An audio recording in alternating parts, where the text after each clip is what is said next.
Good evening guys, welcome to study with Sunita channel में आपका एक बार फिर से स्वागत है हमारे यूट्यूब चैनल पे।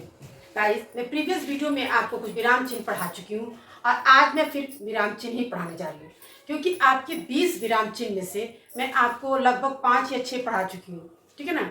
आज मैं उसके आगे पढ़ाने जा रही हूँ। एक ही क्लास में आपको पूरा 20 विराम चिन्ह पढ़ा देना ये पॉसिबल नहीं है। पॉसिबल क्यों नहीं है? अगर 1 घंटे का वीडियो बना के अगर पढ़ा देना तो पॉसिबल है, मगर आप 1 घंटा में समय देकर आप ये वीडियो नहीं देखें। इसीलिए मैं उसको कई पार्ट में थोड़ा थोड़ा करके आपको पढ़ा रही हूँ, जिससे आपको भी आसानी रहे और मुझे भी आसानी रहे। ठीक है, तो आपको 4-4, 5-5 टॉपिक उसमें डाल के मैं आपको पढ़ाती हूँ, ताकि आपको आराम रहे और आप पढ़ सकें। ठीक है, जिससे आपको पूरा अच्छे से पूरा डिटेल आपको जानकारी मिल चुके। क्योंकि जो भी मैंने विराम चिन्ह पढ़ा है, एक एक चीज उसको मैंने उदाहरण के साथ और बहुत अच्छे से एक्सप्लेन करके आपको समझाया है और आगे भी समझाऊंगी। इसलिए तो आप मेरे चैनल को एक सब्सक्राइब करिए, लाइक करिए और शेयर कीजिए। ठीक है, चलिए स्टार्ट करते हैं। अभी तक आप लोगों ने प्रश्नवाचक चिन्ह तक पढ़ा था। आज हम पढ़ते हैं विस्मय आदि बोधक। ठीक है ना। एक आपका चिन्ह विराम चिन्ह होता है, कौन सा? विस्मय आदि बोधक, जिसके चिन्ह होते हैं ऐसे करके। सबसे बड़ी इसकी पहचान तो यही है कि ये इस तरह का चिन्ह लगा होता है। लेकिन विस्मय आदि बोधक चिन्ह से क्या मतलब है? जो आपके अंदर से, ठीक है ना, जो आपके आवाज निकलती है, ठीक है, जिसको अचानक से वो निकलती है, जिसको आप महसूस करके, ठीक है, जो निकलती है, वही आपका क्या होता है? विस्मय आदि बोधक। जैसे इसका देखिए साइन क्या होगा? हर्ष, उल्लास, प्रसन्नता, शोक, ठीक है, घृणा। इस तरह का जब आप कोई चीज, जैसे मान लीजिए कोई चीज आप देखें और आपको उस चीज को देख के घिन आती है, ठीक है, घृणा होती है, उसपे से जो आपके अंदर से जो भाव उत्पन्न होता है वही होता है विस्मय आदि बोधक। उस पे जो आप शब्द होगा, उस शब्द के आगे यही आप लगाएंगे विस्मय आदि बोधक का चिन्ह। ठीक है ना। इसी को हम क्या कहते हैं? विस्मय आदि बोधक चिन्ह। और किन शब्दों के आगे मैं उदाहरण से समझा रही हूँ आपको 2-3, ताकि आपको समझ में भी आ जाएगा और इसी तरह से आप आगे बहुत से उदाहरण है आपको समझ। जैसे देखिए, तुम्हें पाकर कितना आनंद आ रहा है, यानी कि आपको कैसा महसूस हुआ? हर्ष का, ठीक है ना, यानी कि खुशी महसूस हुई। तुम्हें पाकर, तुम्हें पाकर मुझे खुशी हुई। तो जब आपने बोला तो उसके आगे आप इस तरह की चिन्ह लगाया। तुम्हें पाकर कितना आनंद आ रहा है, इसका मतलब कि आपको हर्ष यानी कि खुशी की बात है। ये आपका विस्मय आदि बोधक। उसी तरह से देखिए, अरे, आप लोग बोलते हैं ना कि बच्चे बोलते, चाहे आप लोग बोलते, अरे जादूगर ने लड़की को गायब कर दिया। जब आप खेल देखते हैं जादूगर और उसका, तो क्या कहते हैं? जादूगर ने लड़की को गायब कर दिया। आपको एक आश्चर्य होता है कि वो लड़की को कैसे गायब कर सकता है, ये क्या है? लेकिन वो एक खेल है और जादूगर का खेल है, तो उसमें आपको एक आश्चर्य जैसा होता है कि कैसे वो लड़की को गायब कर दिया। तो ये आश्चर्य की जो उसके अंदर भाव जो उत्पन्न हुआ वही विस्मय आदि बोधक। अरे जो शब्द हो गया, यहाँ क्या हो गया? विस्मय आदि बोधक हो गया। वो बेचारा चल बसा। आप किसी के उसमें जाते हैं शोक में, तो बोलते ओह बेचारा चल बसा। आपने वहां पे दुख प्रकट किया, शोक प्रकट किया। उस शोक में क्या बोलते हैं? वो बेचारा चल बसा। तो यहाँ पे क्या होगा? शोक, यानी कि वो भाव जो आपके अंदर से आता है, शोक का, खुशी का, दुख का, ठीक है ना, नफरत का, घृणा का। जब इस तरह के भाव उत्पन्न होते हैं और उस भाव उत्पन्न में जो आपके शब्द लगते हैं, उसी के आगे ये चिन्ह लगता है। इसी को हम विस्मय आदि बोधक चिन्ह कहते हैं। तो हम उम्मीद करते हैं कि आपको समझ में अच्छे से आ गया होगा। इसके बाद आता है उद्धरण चिन्ह। इसी को अवतरण चिन्ह भी कहा जाता है। ठीक है ना।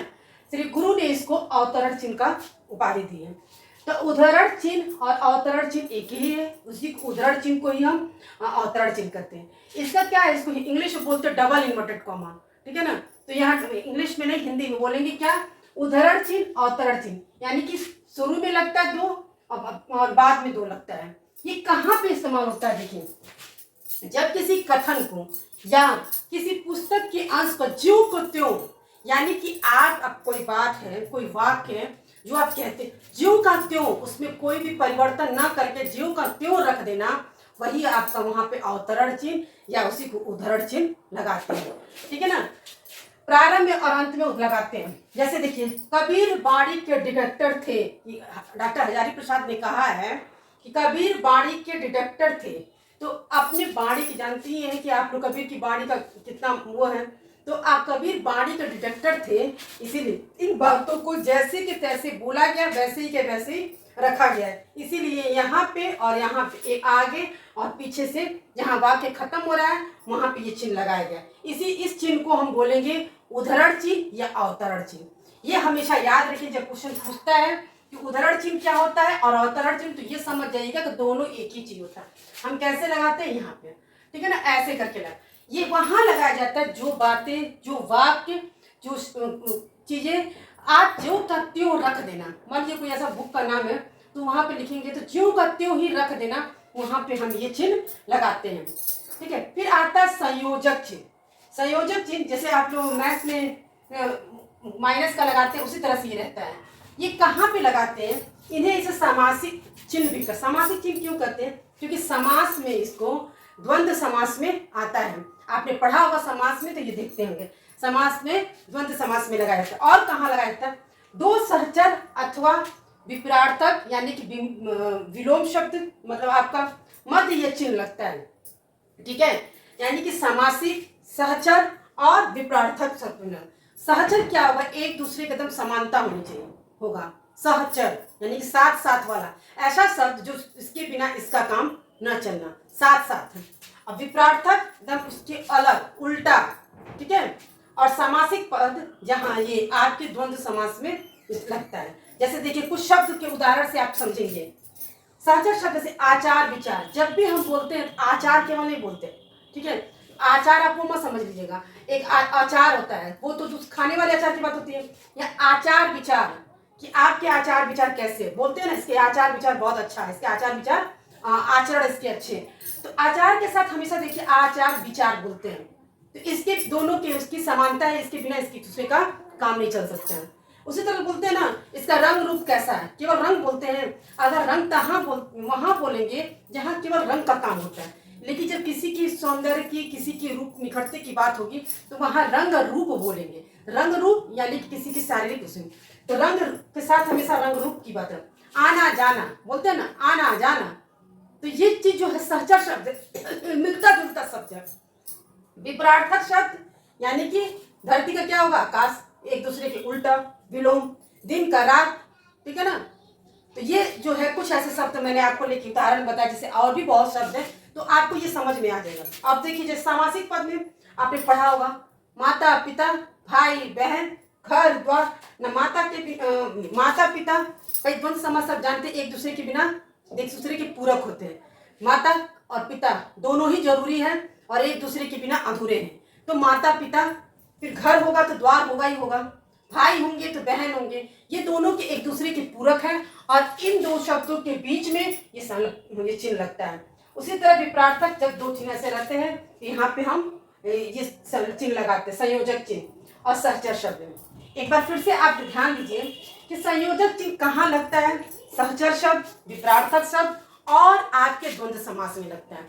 ये चिन्ह कैसा होता है, जैसे आप मैथ में माइनस का चिन्ह लगाते उसी तरह से ये होता है, ठीक है।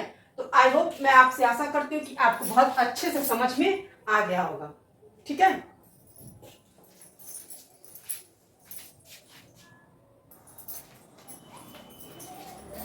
चलिए गाइस, उसके आगे का हम लोग पढ़ते हैं विराम चिन्ह, ठीक है ना।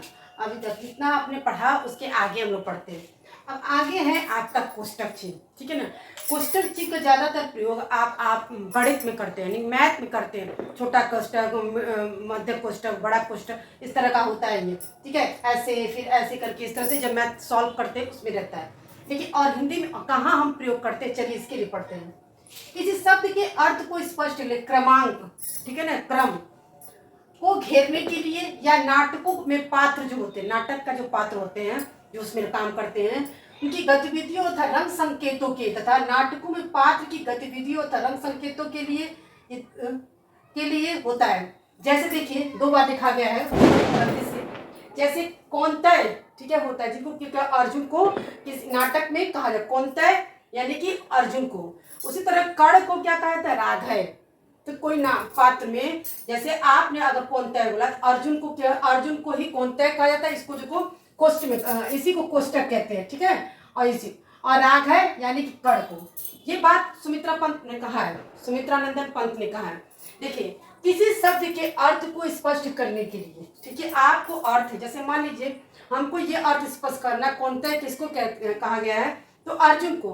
राग है किसको कहा गया, कर्ण को। इस अर्थ को स्पष्ट करने के लिए इनको, इस शब्द को हम क्या किए, इसको घेर दिए, और इसी घेरने को हम क्या करते हैं, कोष्टक, ठीक है ना। तो गणित में आपका क्या होता है, ये छोटा कोष्टक, तो ये बड़ा कोष्टक, ठीक है, फिर ये ऐसे बीच का कोष्टक, ठीक है, इस तरह से होता है। लेकिन हम हिंदी में इसी कोष्टक का प्रयोग करते हैं, जिसको बोलते हैं, कई तरह का कोष्टक होता है। तो ये अब आगे हम पढ़ते हैं विवरण चिन्ह। विवरण चिन्ह का क्या होता है, चिन्ह ऐसे दो बिंदी और बीच में ऐसे होता है। ये कहाँ प्रयोग करते हैं, किसी स्थान, वस्तु, व्यक्ति के वर्णन में इन चिन्ह का प्रयोग करते हैं, यानी कि स्थान, व्यक्ति, वस्तु के वर्णन चिन्ह का प्रयोग करते हैं। जैसे देखिए, हमें ये कहना है कि उत्तर प्रदेश में कई नगर हैं, ठीक है, हमने ये टाइटल डाला आपको कि उत्तर प्रदेश में कई नगर हैं, तो आपने ये लिख दिया उत्तर प्रदेश में कई बड़े नगर हैं। अब उदाहरण में आप देंगे जैसे, तो जब जैसे लिखेंगे तो जैसे में आप हमेशा लिखते हैं इस तरह का, यही आपका कौन सा चिन्ह हो गया, विवरण चिन्ह, ठीक है। उसके बाद आप बताएंगे उत्तर प्रदेश में लखनऊ है, कानपुर है, इलाहाबाद है, वाराणसी, एक एक नगर को लिखते हुए आप कॉमा देते जाएंगे, ठीक है। तो क्या है कि जब ये हेडिंग है कि उत्तर प्रदेश में कई बड़े नगर हैं, उसके बाद जब आप उदाहरण बताएंगे कि कौन कौन से नगर हैं, तो जैसे जब लिखेंगे, जैसे में आपने ये विवरण चिन्ह को लगाया है, और ये क्या ऊपर दो बिंदी और यहाँ पे ऐसे लगाया है, इसी को, ठीक है। ये होता है आपको कहाँ पे, अब ये आपका स्थान हो गया, कोई वस्तु भी हो सकता है, कोई वस्तु का अगर आपको उदाहरण देना हो तो जैसे लिखेंगे, फिर उसमें ऐसे चिन्ह लगाएंगे। कोई व्यक्ति की बात होगी तो कहाँ पे स्थान, वस्तु या व्यक्ति के वर्णन का चिन्ह जब करेंगे तो इस तरह का, जब जैसे, जहाँ पे जैसे लिखते हैं, जैसे लिखे इस तरह का करते हैं। ये आपका हो गया विवरण चिन्ह। उसके बाद आता है पुनरुक्ति चिन्ह, मतलब एक ही चीज को बार बार न लिखकर उसका जो चिन्ह प्रयोग करते हैं वो इस तरह का करते हैं। जैसे आप लिस्ट कोई बनाते हैं और उसमें लिखेंगे चीनी 5 केजी, आटा 5 केजी, दाल 5 केजी, तो ये लिखने से अच्छा है कि 5 केजी आपने यहाँ लिख दिया, उसके जगह पे जब इस तरह का चिन्ह बनाएंगे तो समझ में आ जाएगा कि ये 5 केजी कर ही दिया है, ठीक है। अगर आपको संख्या बदलनी है, यहाँ 5 केजी, यहाँ 2 केजी, 3 केजी, तो आप लिखिए, तब तो आपको लिखना पड़ेगा, क्योंकि आगे वाले को समझ में नहीं आएगा। लेकिन अगर आपको सब 5-5 ही चाहिए तो आप सिर्फ ये चिन्ह लगा देंगे, पुनरुक्ति का चिन्ह, तो आगे वाले को भी समझ में आ जाएगा कि इसके नीचे लगा है, और यही ये चिन्ह पुनरुक्ति मतलब बार बार लिखने की बजाय यही चिन्ह लगा दिया गया है, ठीक है। तो आपको समझ में आ गया होगा। उसके बाद आता है लाघव चिन्ह, ठीक है ना। लाघव चिन्ह का प्रयोग ज्यादातर इंग्लिश में बहुत किया जाता है, ठीक है। श्री कांता प्रसाद गुरु ने इसे संकेत करते हुए अंग्रेजी में इसका खूब प्रयोग किया जाता है, चलन है। पूरे शब्द के स्थान पर उसका प्रारंभिक शब्द लिख के बस गोल इस तरह से बना दीजिए, हो गया, ठीक है।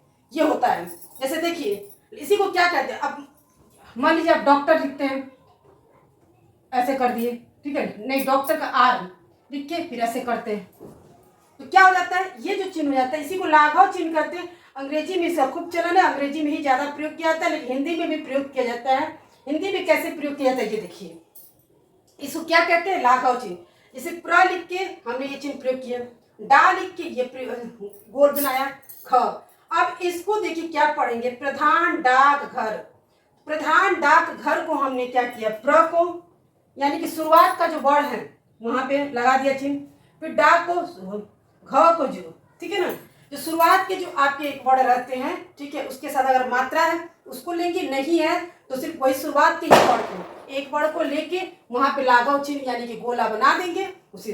अब इस जैसे ये देखिए प्र, यहाँ प्र लगा लिए, ठीक है, डा, इस डा के साथ इसकी मात्रा है तो यहाँ गोला लगाएंगे, गोला मतलब वही लाघव चिन्ह, घ पे लगा देंगे। अब इसको, ये हो गया आपका लाघव चिन्ह के अनुसार, और इसको पूरा अगर पढ़ेंगे तो क्या करेंगे, प्रधान डाकघर।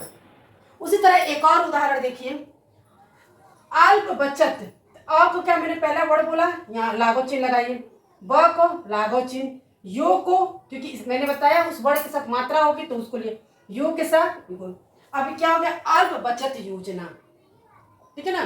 तो ये थे आपके लाघव चिन्ह। जब भी आप किसी वर्ड के आगे, ठीक है ना, अक्षर के आगे जब इस तरह का गोला चिन्ह बनाते हैं, इसी को लाघव चिन्ह कहते हैं। शॉर्ट फॉर्म भी इसी को बोला जाता है अंग्रेजी में। ये थे आपके कोष्टक चिन्ह, लगभग आपको 12 ये आपके हो गए हैं और इसी में से एग्जाम में आते भी हैं।